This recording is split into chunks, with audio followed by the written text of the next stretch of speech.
Hello students, कैसे हो आप सब। तो अब हम अपनी नेक्स्ट वीडियो में टॉपिक करने जा रहे हैं ड्रिफ्ट वेलोसिटी। तो आइए समझते हैं ये ड्रिफ्ट वेलोसिटी क्या है। Suppose this is a conductor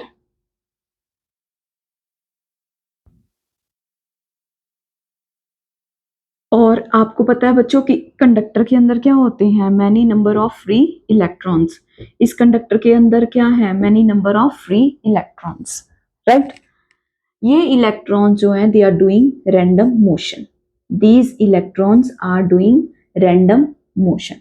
कोई इलेक्ट्रॉन इस तरफ जा रहा है, कोई इस तरफ जा रहा है, कोई किसी तरफ जा रहा है, कोई किस तरफ जा रहा है। हर एक की अपनी एक डायरेक्शन है।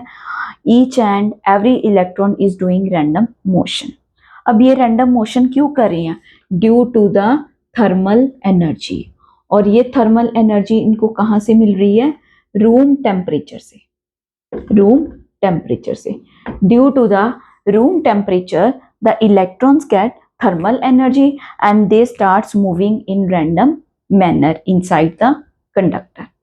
As a result क्या होगा, अगर मैं कोई particular area of cross section देखूं, एक specific area of cross section देखूं इस कंडक्टर का, then the number of electrons that crossing this cross section will be zero. Total number of electrons crossing this cross section will be zero. कैसे? मान लो दो electron इस तरफ आ रहे हैं, इलेक्ट्रॉन के टुवर्ड्स द लेफ्ट साइड, तो उसी टाइम पे दो इलेक्ट्रॉन जो हैं they will be moving towards the right side. As a result क्या होगा, total number of electrons crossing this cross section will be zero in a particular direction. The number of electrons crossing this particular cross section will be zero. So that means Q net कितना हो जाएगा? Zero. As a result we will get no current. ये case था in the absence of electric field, मतलब जब इन electrons के ऊपर कोई भी इलेक्ट्रिक फोर्स एक्ट नहीं कर रही, तब they are moving in random motion and net electrons crossing a particular area of cross section will be zero. तो एक और चीज यहां पे, इनकी जो एवरेज थर्मल वेलोसिटी होगी वो क्या बन जाएगी? जीरो।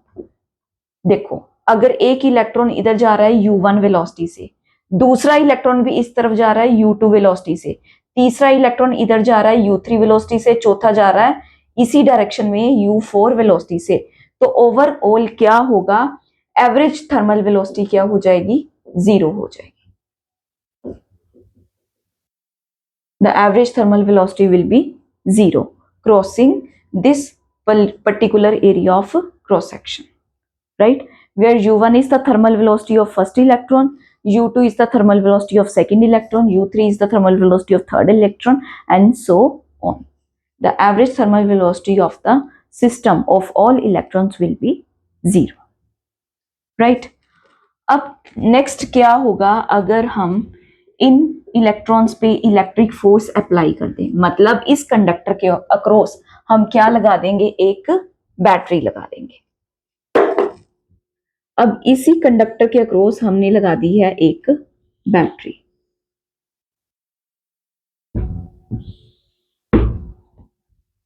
इस तरफ है मान लो positive terminal of the battery और दूसरी तरफ है negative terminal of the battery. तो कंडक्टर की ये साइड बन जाएगी पॉजिटिव पोलैरिटी पे और कंडक्टर की ये साइड बन जाएगी नेगेटिव पोलैरिटी पे। तो क्या होगा? तो आप लोग एक्सपेक्ट करोगे कि जो इलेक्ट्रॉन है they will get attract towards the positive terminal of the battery. कैसे? क्योंकि हमें पता है इलेक्ट्रिक फोर्स F का फॉर्मूला होता है vector F is equal to Q E. Electron के लिए ये इक्वेशन अगर ये फॉर्मूला यूज करें then it will be minus E E. तो यहां से हमें पता चल गया कि इलेक्ट्रॉन के लिए इलेक्ट्रिक फोर्स और इलेक्ट्रिक फील्ड की डायरेक्शन क्या होती है? ऑपोजिट। इस केस में जो इलेक्ट्रिक फील्ड की डायरेक्शन है that is you know from positive to negative terminal of the battery, this is the direction of electric field. तो as a result electric force की डायरेक्शन क्या होगी? Opposite to the direction of electric field. That means the electron will move towards the positive terminal of the cell, क्योंकि इनके ऊपर electric force लग रही है टुवर्ड्स दिस डायरेक्शन, लेकिन during their motion they will collide with the positive ions. Conductor के अंदर जैसे ही ये they will try to move towards the positive terminal of the cell, they will collide with the positive ions during their motion। ठीक है, तो जैसे ही ये कोलाइड करेंगे पॉजिटिव आयन के साथ, इनकी वेलोसिटी क्या हो जाएगी, एकदम से 0 हो जाएगी। अब अगेन इलेक्ट्रिक फोर्स इनको अपनी तरफ खींचेगी इस डायरेक्शन में, अगेन ये किसी और पॉजिटिव आयन के साथ कोलाइड कर जाएंगे, इनकी वेलोसिटी क्या हो जाएगी, 10 to 0। अगेन इलेक्ट्रिक फोर्स इनको अपनी तरफ खींचेगी, अगेन ये किसी और आयन के साथ कोलाइड कर जाएंगे and their velocity again will reduce to 0 and so on। ये वेलोसिटी को कभी गेन करेंगे, कभी लूज करेंगे। गेन कब करेंगे, और यहाँ पे इलेक्ट्रिक फोर्स जब इनको अपनी तरफ खींचेगी, एक एक्सेलरेशन प्रोवाइड करेगी, तो इनकी वेलोसिटी बढ़ जाएगी। लेकिन जैसे ही मूव करते हुए ये आगे बढ़ेंगे, आयंस के साथ टकराएंगे, कोलिजन होगी, अगेन इनकी वेलोसिटी टक्कर के दौरान क्या हो जाएगी, 0 हो जाएगी। फिर थर्मल एनर्जी इनको मिलेगी, ये वेलोसिटी को रीगेन करेंगे, नेक्स्ट कोलिजन पे जाएंगे, अगेन वेलोसिटी क्या हो जाएगी, 0 हो जाएगी। तो अल्टीमेटली आप देखो कि इलेक्ट्रॉन की क्या हो जाएगी, डिस्प्लेसमेंट हो जाएगी। जैसे कि ये इलेक्ट्रॉन इनिशियली यहाँ ए पॉइंट पे था और फाइनली ये कहाँ पहुंच गया, बी पॉइंट पे पहुंच गया, लगातार कोलिजन करते हुए आयंस के साथ। तो ओवरऑल हम कह सकते हैं कि जो इलेक्ट्रॉन है that has been displaced from A point to the B point with speed v d, this is the drift velocity. तो हम बोलेंगे कि इलेक्ट्रॉन क्या है, ड्रिफ्ट कर गया है towards the positive terminal of the cell from point A to point B. अब हम देखेंगे कि इस इलेक्ट्रिक फील्ड ने इन इलेक्ट्रॉन्स के ऊपर कितनी फोर्स लगाई है, वो देखेंगे हम। तो वो इलेक्ट्रिक फोर्स कितनी लगेगी, हमें पता है फोर्स का फॉर्मूला होता है F is equal to M A, right. यहां से अगर हम एक्सेलरेशन देखें कि इलेक्ट्रिक फोर्स के कारण एक्सेलरेशन कितनी आई है, इन इलेक्ट्रॉन को मिली है, that will be vector A will be vector F E upon M. यहाँ पे F की वैल्यू ये वाली पुट कर दो तो ये बन जाएगा माइनस ई अपॉन एम। तो ये क्या आ गई है, एक्सेलरेशन आ गई है हमारे पास कि इलेक्ट्रॉन के ऊपर फोर्स लगने पे उनके अंदर कितनी एक्सेलरेशन प्रोड्यूस हुई है, उनके ऊपर कितनी एक्सेलरेशन प्रोड्यूस हुई है, that is minus E upon M. चलिए इस चीज को दोबारा से समझिए। देखो कंडक्टर के अंदर अगर कोई इलेक्ट्रॉन है, उसके ऊपर इलेक्ट्रिक फोर्स लग गई है इस डायरेक्शन में, क्योंकि इलेक्ट्रिक फील्ड लग रही थी इस डायरेक्शन में टुवर्ड्स राइट साइड, तो इलेक्ट्रिक फोर्स लग गई है टुवर्ड्स द लेफ्ट साइड।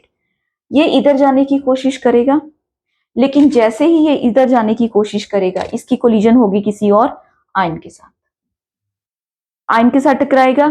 तो हो सकता है इसकी डायरेक्शन क्या है, कोलिजन के दौरान चेंज हो जाए, यहां से इधर आ जाए इलेक्ट्रॉन। ये देखिए ये इलेक्ट्रिक फील्ड है, इस डायरेक्शन में है इलेक्ट्रिक फोर्स। अब कोई इलेक्ट्रॉन चला यहां से, इसको रूम टेम्परेचर पे क्या मिली, थर्मल एनर्जी। बच्चों जब इलेक्ट्रॉन के ऊपर हम इलेक्ट्रिक फील्ड सेटअप कर देते हैं तो थर्मल एनर्जी भी तो साइड बाय साइड इनको मिल रही है ना रूम टेम्परेचर से। सो ये थर्मल वेलोसिटी से भी मूव करते रहेंगे, थर्मल स्पीड से भी मूव करते रहेंगे। थर्मल वेलोसिटी जो हमें ड्रिफ्ट वेलोसिटी मिलती है that is basically due to the two factors.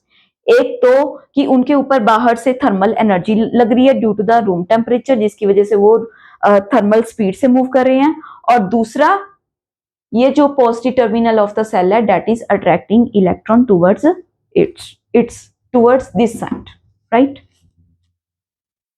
तो जैसे ही ये इलेक्ट्रॉन की मोशन हुई किसी आयन के साथ, ये वाइब्रेट करेगा थर्मल एनर्जी के कारण। जैसे ही वाइब्रेट करेगा ये किसी आयन के साथ टकराएगा, आयन के साथ टकराने से इसकी वेलोसिटी क्या हो जाएगी, 0। तो जैसे ही 0 हुई ये इलेक्ट्रॉन यहां से चल के क्या है, इस साइड पे जाने की कोशिश करेगा। क्यों, क्योंकि इलेक्ट्रिक फोर्स इसको इस तरफ खींच रही है। तो जैसे ही ये इस तरफ जाएगा यहाँ पे किसी और आयन के साथ टकरा जाएगा, राइट। जैसे ही टकराई इसकी वेलोसिटी 0 हो गई, राइट। लेकिन अगेन थर्मल एनर्जी इसको साइड बाय साइड मिल रही है, ये अगेन किसी थर्मल वेलोसिटी से, ये अगेन किसी थर्मल वेलोसिटी से इस तरफ जाने की कोशिश करेगा, क्योंकि साइड बाय साइड इसको इलेक्ट्रिक फोर्स भी अपनी तरफ अट्रैक्ट कर रही है, तो ये इस तरफ मूव कर जाएगा अल्टीमेटली यहां पे। तो हम देख सकते हैं कि इलेक्ट्रॉन ने ओवरऑल अपनी पोजीशन को चेंज किया है from point A to point B. यहां से यहां तक इलेक्ट्रॉन क्या है, ओवरऑल डिस्प्लेस हो गया है। तो ये जो मोशन हुई है दो फैक्टर की वजह से हुई है बच्चों, याद रखना। एक तो थर्मल एनर्जी की वजह से इलेक्ट्रॉन मूव किया थर्मल स्पीड से, और दूसरा सेल की पॉजिटिव पोलैरिटी ने इसको अपनी तरफ अट्रैक्ट किया इलेक्ट्रिक फोर्स लगा के, राइट। तो ये दोनों फैक्टर रिस्पॉन्सिबल होंगे ड्रिफ्ट वेलोसिटी को प्रोड्यूस करने के लिए। तो यहां से यहां तक जो इलेक्ट्रॉन मूव किया कितनी वेलोसिटी से किया, ड्रिफ्ट वेलोसिटी से मूव किया। अब आपको पता है कंडक्टर के अंदर एक इलेक्ट्रॉन ही है, there are many number of electrons there, right. तो यहां पे हम क्या करते हैं, ड्रिफ्ट वेलोसिटी का एवरेज निकालते हैं, राइट। अब ड्रिफ्ट वेलोसिटी का एवरेज निकालेंगे, वो कितना आएगा, drift velocity of first electron plus drift velocity of second electron plus drift velocity of third electron and so on, last में आ जाएगा drift velocity of nth electron divided by n, right. अब यहाँ पे मैं v1 v2 v3 so on vn की value को put करूंगी। अब आप बताइए ड्रिफ्ट वेलोसिटी फर्स्ट इलेक्ट्रॉन की कितनी होगी, हमें पता है, एक हमें इक्वेशन पता है v is equal to U plus A T. यहाँ पे टाइम t की जगह मैं क्या लिखूंगी, टाउ। टाउ क्या है, रिलैक्सेशन टाइम। रिलैक्सेशन टाइम क्या है, time taken between two successive collision. अगर एक कोलिजन यहाँ हुई है दूसरी कोलिजन यहाँ हुई है, तो दो कोलिजन के बीच जो टाइम होगा that is called relaxation time, tau, right. तो ये हो गया टाउ वन, u1। u1 क्या है, थर्मल वेलोसिटी है फर्स्ट इलेक्ट्रॉन की, राइट। सिमिलरली सेकेंड इलेक्ट्रॉन के लिए ड्रिफ्ट वेलोसिटी बराबर उसकी thermal velocity plus acceleration into relaxation time tau two. Similarly v3 बराबर u3 plus vector a tau 3 and so on. जब हम nth इलेक्ट्रॉन के लिए देखेंगे तो ये आएगा un plus vector a tau n। यहां पे हम वैल्यूज पुट कर देंगे ड्रिफ्ट वेलोसिटी की, तो वो कितनी आ जाएगी, u1 plus vector a tau 1 plus u2 plus vector a tau 2 plus u3 plus vector a tau 3 and so on divided by n। यहां से मैं u वाली टर्म्स को सेपरेट कर लेती हूँ, u1 plus u2 plus u3 so on dot dot divided by n, plus tau वाली term को अलग से लिख लेती हूँ, vector a tau 1 plus vector a tau 2 plus vector a tau 3 and so on dot dot dot divided by n। Now what is this, this term will become 0, क्योंकि ये हमारे पास क्या है, एवरेज थर्मल वेलोसिटी, और हमें पता है average thermal velocity कितनी होती है, 0, क्योंकि हमने डिस्कस किया था कि number of electrons crossing a particular area of cross section is 0 when no electric field is applied across it. और ये हमारे पास क्या बच गया, यहाँ पे वेक्टर ए को कॉमन निकाल लेंगे, this will be tau 1 plus tau 2 plus tau 3 so on divided by n। Ultimately ये हमारे पास यहाँ पे क्या बन जाएगा, this will become vd